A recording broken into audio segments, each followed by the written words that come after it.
बोला पाटील साहेब. काय आता तुम्ही SIT चौकशीची मागणी केली होती, ती अध्यक्षांनी पूर्ण केलेली आहे. त्यावरची काय प्रतिक्रिया? आता तुमच्या सगळ्या आंदोलनाची SIT चौकशी होणार. चांगलं आहे ना. ज्याला भिवू नये त्याने कशाला भ्यायला पाहिजे. बिनधास्त करा आणि तुमचीही होऊ द्या, सगळ्या मंत्र्यांची सुद्धा होऊ द्या. कोणी कोणी काय काय षडयंत्र रचले तुमचीही होऊ द्या. अर्धवट करू नका. आणि मराठा बांधवांना सांगतो मी आधीच सांगितलेले, कधी आपली परवा बैठक होती त्या दिवशी, की हे षडयंत्र रचायला लागलेत मला गुतवायसाठी. तसे लोक यांनी तयार केले तर मुंबईत नेऊन बसविलेले, हेही मी आधीच सांगितलेलं आहे मराठा समाजाला. त्याच्यानंतर मला काय बोलायचं ते मी बोललेलो आहे. त्यापेक्षा सरळ सांगितलं, तू इकडं काय षडयंत्र करतो, मीच तो आहे घरी येतो चल, हे सांगितलेलं आहे मी. कारण हे मला गुतविणारच होते. कारण मराठा समाज यांच्या पूर्ण विरोधात गेला आरक्षणासाठी. मग स्वतःच्या लेकरासाठी मराठी विरोधात नाही जायचं तो यासाठी का? तुला मोठं करायसाठी आम्ही घातले ना 15-20 वर्षे, आणि मागचे बी 50 वर्षे म्हणजे 70 वर्षे एकूण तुम्हाला मोठं करण्यातच. एवढा निर्भीड आणि निष्ठावान यांना आंदोलक भेटला नव्हता, म्हणून हे माझ्यावर सगळे जळायला लागले. म्हणून ही सगळी टोळी एक झाली. हे म्हणतात ना सगळा मराठा समाज माझ्या बाजूने, कोणी नाही मराठा समाज तुझ्या बाजून. ते नेतेत. आणि मराठा बांधवांनो, हे यंत्रणेचा दुरुपयोग करून मला गुंतविणार आहे ते मी आधी सांगितलं. मी भेटच नाही तर लोक दवाखान्यात जाते चौकशा करायला लागल्यावर. मला चौकशीला बोलणार मी असं सलांसहित जायला तयार आहे. पण मराठ्यासाठी 1 इंच भेटून तू किती डाव रचव रे, किती रचव तू. काय SIT रचायच्या, तुला काय करायचं तर कर. मी ह्या मराठ्यांना OBCतून आरक्षण दिल्याशिवाय हटतच नाही. तुम्ही न टिकणार दे. आता चुकीच्या मागण्या करतो. आमच्या आई बहिणीला हाणता त्या टायमाला तुम्ही हसाता दातडं काढिता गृहमंत्री असून. आज किती वाईट वाटायला लागलं आता स्वतःवर आल्यावर. मी माझ्या जातीकडून बोललो, माझ्या माता माऊलीला मारलं तिकडून बोललो. फडणवीसांनी अनेक आरोप केलेत. वॉर रूम कुणी उघडली होती याची माहिती माझ्याकडे आहे. म्हणजे ज्यामध्ये नवी मुंबई असेल, पुणे, संभाजीनगर, इथं कुणी कुणी वॉर रूम केली आणि तुम्हाला परत कुणी आणलं तुम्ही गेल्यानंतर, आणि कुठे बैठका झाल्या, या सगळ्याची माहिती त्यांच्याकडे असल्याचे समोर येईल असं त्यांनी म्हटलं. आता मग यासाठी त्यासाठी आहे ना. आणि जर माझं सगळं खरं निघलं तर SITला मात्र देवेंद्र फडणवीसला जेलला टाकावं लागल. यंत्रणा मात्र घटनेला धरून आणि कायद्याला धरून वापर. ती ED सारखे भेऊट दाखवून लोक मध्ये टाकायसारखे नका टाकू. तुम्ही पक्षपातीपणाला लढा. ज्याने माझ्या विरोधात लावली त्याला जेलला टाकावं लागल. कारण मला माहिती आहे मा घरी कोण आलोय का मीच आलोय. कारण मी पळकोटा नाहीये. मला घेऊन चालले होते कारण माझ्या डोळ्यात ते सांगतो मी आता. यासाठी ना मी सांगतो आता यंत्रणेसमोरच सांगतो.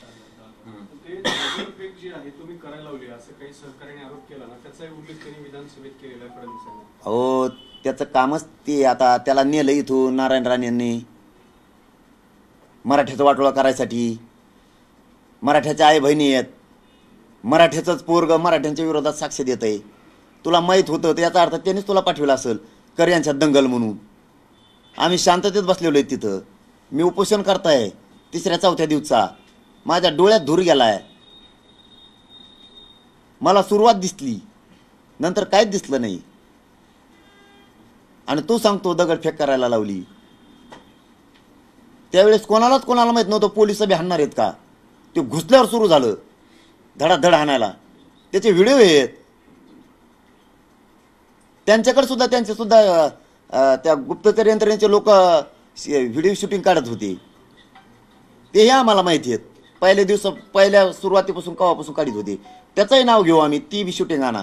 त्यात जर तुम्ही काटछाट केली असली तर कोण हाणायला लावील. मेळच लागाना. एकाच हाणायला सुरू केलं. हाना मानाला चान्स तर पाहिजे तिथं. हे माहीतच नाही आणणार आहेत. माहीत असल्यावर तरी माणूस म्हणू शकतो बाबा आपण प्रतिकार तरी करा बचावासाठी. माहीतच नाही. फक्त 500-700 1000 1,500 जण आले आणि लॉट मध्ये घुसला आणि हाणायला चालू केलं. आणि इतका दूर झाला काही क्षणात कोणालाच काही कळणार कोण काय झालंय ते. कोण हाणायला लावी. मग तुला जर माहीत होतं जातीचं वाटोळं करायला नारायण राणेचं ऐकून निघाला. लोक गुतवायला निघालात. खोटे लोक परत गुतवायला निघाला. तुला तरी मराठ्यांच्या पोटी जन्म घेऊन काहीतरी वाटलं पाहिजे नेत्याचं किती ऐकावं, जातीसाठी काय करावं, आणि ते बी खोटं सांगावं. खरं असलं तर बिंदास सांगावं, खोटं सांगावं. कोण कुणाची आई बहीण काढत असेल तर सत्ताधारी असो वा विरोधक, देवेंद्र फडणवीस त्यांच्या पाठीशी उभा राहील. किती वाईट वाटलं, किती वाईट वाटलं. आमच्या आया बहिणीच्या छाताडावर नाचलात, हां, गोळ्या घातल्यावरून तुम्ही. तेव्हा नाही करे वाईट वाटलं, आज किती वाईट वाटलं. माझ्या आया बहिणीच्या मुंडक्यावर पाय दिले, वरून मारलं. 20-20 पोलीस हाणीत होता एका महिलेला. उचलून आपली ताकारे तुम्ही इटाने हाणता डोक्यात त्यांच्या. तुमचे नुसते आय म्हणलो तर किती लागलं. आमच्या आया बहिणी उभ्या चिरल्यात तुम्ही. तेव्हा कुठं गेलता यासाठी नेमणाऱ्या. सत्ता हातात आली मग दुरुपयोग करून लोक तो घ्यायला तो ह्याकडे करायला लागला का सगळे. आणि तो यासाठीला चौकशाला घेऊन माझ्या आई बहिणीचे मुर्दे पडून देऊ काय. मी नाही पडून देणार. मराठ्यांच्या आई बहिणीवर पोरावर हात उचलणार नाही, उचलून देणार तुला. तो टाक जेलला मी 50 वर्ष सजा भोगायला तयार आहे. आमच्या आई बहिणीच्या डोक्यात चिंदाड झाल्यात, चारही बाजूला त्यांना टाकेत. काय बोलतो, पाय मोडलेत, पाय आपताय गोळ्यात, पाय त्या पोरांच्या बी माता माऊलीच्या बी. तुझ्या आईला लागल्यावर बोलशील का. आणि म्हणतो माझ्या पोलिसाला मारलं. त्यावेळेस म्हणतो माझ्या पोलिसाला मारलं. मायबाप मराठ्यांना तुम्हाला सांगतो, आई बहिणी तुमची असो किंवा तिथल्या मराठ्यांची असो, अंतरवालीतल्या, ती सगळ्यांची रक्षण करा. आपण आपल्या मराठ्यांच्या आई बहिणीचं रक्षण करा. आणि त्या आई बहिणीच्या विरोधात कोणी बोलत असेल त्याला माफ करू नका. हो, हे टोळी जमवायलाय, याच्या हातात सत्ता आहे म्हणून विधान भवनात माझ्या विरुद्ध यासाठी नेमाला लगेच मंजुरी बी, मला जेलला टाकायसाठी लगेच चौकशी सुरू, याच्या हातात आहे म्हणून मला जेलला टाकायसाठी. कारण मी मराठ्यांकडून बोलतो, सावध व्हा. हे आमदार सुद्धा मराठ्यांचे तुम्हीच मोठे केलेत, हे सुद्धा तिकडून बोलायला लागलेत, बाकडे वाजायला लागलेत. अरे एवढे स्वार्थी बनताल, स्वतःच्या आई बहिणीचे तुकडे केलेत, मुंडके मोडलेत. काही माता माऊलीला आणखीन कंबरावर चालता येत नाही. अरे आमदारांना तुमची आई असेल ती बाकडे काय आवाज येता. त्या केशी मागं घ्या म्हणतोय. खोट्या केसेस केल्यात मार खाऊन. आई बहिणीच्या ना आई बारीक लेकरांच्या पाठीशी उभा राहा, आपल्या स्वतःच्या जातीच्या पाठीशी उभा राहा. तुम्हाला तुमच्या स्वार्थासाठी मोठं होण्यासाठी त्याच्यासाठी काय बाकडा वाजिता. मी मरायला भेट नाही, फाशीवर जायला तयार आहे, पण हटत नाही ओबीसीतून मराठ्यांना आरक्षण दिल्याशिवाय. तू किती अन्याय करणार का. मराठ्यांना एकच सांगतो, फक्त अर्ध्यावर सोडू नका. हो, तेव्हा म्हणून तो मराठा समाज माझ्या मागे आहे, मराठ्यांचे नेते माझ्या पाठीशी आहेत. ह्यो सगळा डाव टाकायला मी हे तुम्हाला आधीच सांगितलेलं आहे. आणि ह्यो डाव जो म्हणतो ना देवेंद्र फडणवीस की जो आरोपी साक्षीदार झालाय, ह्या पोरानं मुंबईला जाताना रॅलीत जातानाच व्हिडिओ टाकलेला. नारायण राणेंनी त्याला त्यावेळेस व्हिडिओ टाकायला लावलेले. हे षडयंत्र होतं, मी सांगितलं होतं ट्रॅप आहे. असे 12-13 ट्रॅप आहेत आणखीन राहिलेत. फक्त यांनी त्यावेळेस ते वापरले नाही. एकजूट फुटून देऊ नका, यांना काहीच करता येत नाही. फक्त मुलगा म्हणून माझ्या पाठीशी उभा राहा आणि शांततेत उभा राहा. कारण हे डाव साधायलाय सत्ता हातात हे म्हणून. मराठा समाजाला दिलं म्हणतो, काय दिलं. सारथी दिली, अण्णासाहेब महामंडळ दिलं, बाकीच्या जातीला नाही दिलं का. ते का उपकार सांगायला का. तुला सत्तेत बी मराठ्याने बसवलंय म्हणून दिलंय. काय दिलं. आरक्षण मागतात, 75 वर्ष झाले मराठी, दिलं का. न टिकणार देतात. गेले कोर्टात लोक. आता पुन्हा आमच्या मराठ्यांच्या पोराचं वाटलं. मी गोरगरीब मराठ्यांच्या करोडांचं कल्याण करायला निघालोय, करणार. कष्टकरी मराठ्यांसाठी मी उभा आहे. नोकरदार वर्ग आमचा मराठ्यांचा असताना अडचणीत यायला लागल्या. शिक्षण करून पोरं त्यांची नोकऱ्याला लागणार. व्यावसायिक मराठा अडचणीत यायला लागला, पोरं शिकून त्यांचे अधिकारी व्हायनात. आमचा कष्टकरी शेतकरी सामान्य मराठा अडचणीत यायला लागलाय. डबेवाल्यापासून आमदार मंत्र्यांचे सुद्धा पोर अडचणीत यायला लागले शिकून. कोणासाठी भांडतोय मी. माझ्या मुलाच्या स्वार्थासाठी. मी मराठ्यां मोठे व्हावत म्हणून भांडतोय. लक्षात असू द्या मराठ्या बांधवांनो, हे सगळं डावे षडयंत्र आहे. याने बाकीच्याला गुतवले तसं मला गुतवायचं, मी गुतवायला भेट नाही. फक्त तुम्ही मायबाप म्हणून आशीर्वाद मागं ठेवा आणि शांततेत मागं उभा राहा.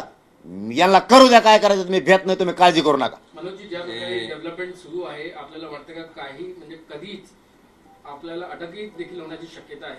अरे मी म्हणलं मगच आत्ता जायला तयार आहे मी. अरे ज्याला कलंकच नाही तो भेटच नसतो. ते कलंक असतात ते मला दार उघडा, मला सटकून द्या पाठकून. सटकत नाही, तुमच्या समोरून जाणार. भीती नाही, मान कापायला भेट नाही, आणि जेलमध्ये नेऊन गोळ्या घातल्या तरी भेट नाही.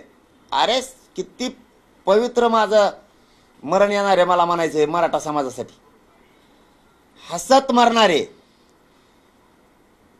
किती पवित्र मरण यायला लागलं मनोज जरांगेला जातीसाठी लढून.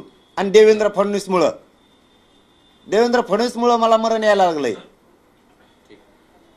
छत्रपतीवर सुद्धा एक वार झाला होता. एक आणखीन प्रतिक्रिया, प्रवीण दरेकर यांनी तुमच्यावर आणखीन एक आरोप केला की शरद पवारांचे तुम्हाला दररोज फोन येत होते. शरद पवार साहेबांना त्याच्यानंतर मी कधीच बोललो नाही.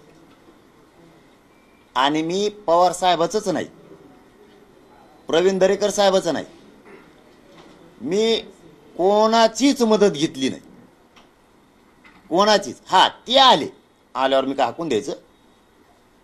ना मला राज ठाकरे साहेबांची मदत, ना उद्धव ठाकरे साहेबांची मदत, ना बाळासाहेब थोरात साहेबांची, किंवा ना नाना पटोले साहेबांची, ना विजय वडंटीवार म्हणजे काँग्रेसांचं बोलतो वडंटीवार साहेबांची, ना चव्हाण साहेबाची, आणखी कोण राहिलं पक्ष, ना बच्चू भाऊ कडूंची, ना प्रकाश आंबेडकर साहेबांची. त्यांची साथ आहे आम्हाला पाठिंबा म्हणून. याच्यात कोणाचीच मदत नाही, कोणाचीच नाही. ना शिंदे साहेबाची, ना कोणाचीच. आणखीन कोण कोण त्यांच्यात, ना अजितदादांची, आणखीन कोणते पक्ष आहेत त्यांचे सगळे, ना राजीव शेट्टी साहेबांची, ना सदाभाऊ खोत साहेबांची, ना आणखीन काय पक्ष असतील, ना कोणाचीच. ना रामदास आठवले साहेबांची, ना त्या हरिभाऊ राठोड साहेबांची, ना पंकजा मुंडे साहेबांची, ना महादेव जानकर साहेबांची, ना पडळकर साहेबांची. पाठबळ आहे, पाठिंबा. अरे यार, आमचा त्यांना त्यांचा आम्हाला देणारच ना, जनता आम्ही आहे ना. मराठ्यांना फक्त एकच विनंती, षडयंत्र रचलं हे तुम्हाला मी मुंबईला जायचं रॅलीच्या आधी सांगितलं होतं. फक्त त्याविषयी स्पष्ट का बोललो? मान्य न्यायालयाने सांगितलं शांततेत रास्ता रोको केले, दुसऱ्याशी गुन्हे दाखल केले. म्हणून आपल्याला आज ह्या देवेंद्र फडणवीस साहेबांनी मुद्दाम एसपींना आणि पीआयला सांगून करायला लावले. दुसरं, 13 मार्चची मान्य न्यायालयाने तारीख दिली आपल्याला. एकाची 23 कसं काय झाली ती? ॲडव्होकेट जनरल कसं काय अर्ज करतात आणि एक खाजगी याचिका करता? मग डायरेक्ट सरकारनं जायला पाहिजे तो स्पेशल याचिका करता म्हणून. हे कोणत्या शाळा आहेत तुमच्या?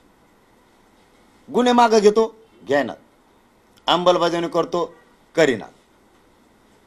आणि मला गुतवायचे प्लॅन सुरू झाले. मी वेळ केलं, इथं बसण्यापेक्षा तो आहे तिथे देतो, चल गुत्यो. पण निष्ठा मी विकू शकत नाही. मायबाप मराठ्यांनो त्यांचं सरळ म्हणणं आहे 10% यांनी स्वीकारावं, तरच समाज आपल्या बाजून होईल, नाही तर होत नाही असं त्यांचं म्हणणं आहे, तरच सत्ता येते. तुमच्या सत्तेसाठी माझ्या मराठ्याला फसू मी? आणि त्यांना माहिती आहे निष्ठावान पोरग आहे, हे समाजाला मायबाप म्हणलं, हे हरामखोर पोरग हे बदलू शकत नाही, याचा गेम करा. म्हणून तुम्हाला बैठक घेऊन त्याशी सांगितलं मराठा समाजाला हे गेम करणार आहेत. आणि गेमाला फेमाला भेट नाही हो. असलं मरण येणं लय भाग्य लागतं. आणि देवेंद्र फडणवीस षडयंत्र रचून सगळ्या मराठ्यांच्या आमदाराला हाताखाली धरून मला मारणारे. अरे मी हसत मरतोय मराठ्यांना, पण ओबीसीतून आरक्षण मराठ्यांना दिल्याशिवाय सुट्टी नाही. असं मरण यायला भाग्य लागतं. मनोज जरांगे मरण पत्करायला तयार आहे मराठ्यांसाठी. कधी बी संरक्षण करायला माझा मराठा समाज खंबीर आहे. माझा मराठा समाज माझं संरक्षण करायला, आणि मायबाप म्हणून आशीर्वाद द्यायला खंबीर आहे. खेटा किती खेटायचे, एकटा पठ्ठ्या तयार आहे. चलो, धन्यवाद. एक शेवटचा प्रश्न, आता सध्या जे काही डेव्हलपमेंट झालं तर आपण सध्या अपील करतायत की शांतीपूर्वक राहावं, जे मराठा लोक आहेत त्यांनी, कारण की त्याची प्रतिक्रिया येऊ शकते आता जे घडले विधानसभेत. पहिल्यापासून मराठा समाजाला मी सांगितलेलं आहे, आज नाही. शांततेत आंदोलन करणारा तोच आमचा. पहिल्यापासून काढा, आज नाही सांगत. जो कसला उद्रेक जाळपोळ करतो ते आपला नाही. पहिल्यापासून.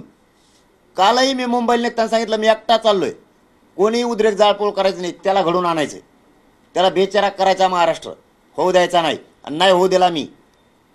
परवा माघारी फिरलो. म्हणून मराठ्यांनी इथून पुढे शांततेत राहायचं. सगळे रास्ता रोको 3 तारखेचे सुद्धा धरणे आंदोलनात त्याचं रूपांतर करा, साखळी उपोषणात करा, मी येतोय तुमच्या भेटीला. आणि यांनी नाही येऊन दिलं मधीच तर जेलमधून तुमच्या संघ आहे, पण तुम्ही हटायचं नाही.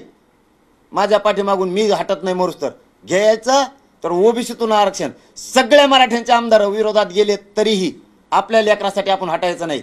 नेत्याला पक्षातल्याला बाप नाही मानायचं, जातीलाच बाप मानायचं आणि जातीचेच पोरं मोठे करायचे. स्वतःच्या पोरासाठी लढायला शांततेत आशीर्वाद द्यायला सावध राहा माझ्या पाठीशी. मला न्याव द्या, कुठं न्याव द्या. मनोज जारांगे 1 रुपयात सापडू शकत नाही कोणाला, 1 रुपयात. हे शब्द शेवटपर्यंत.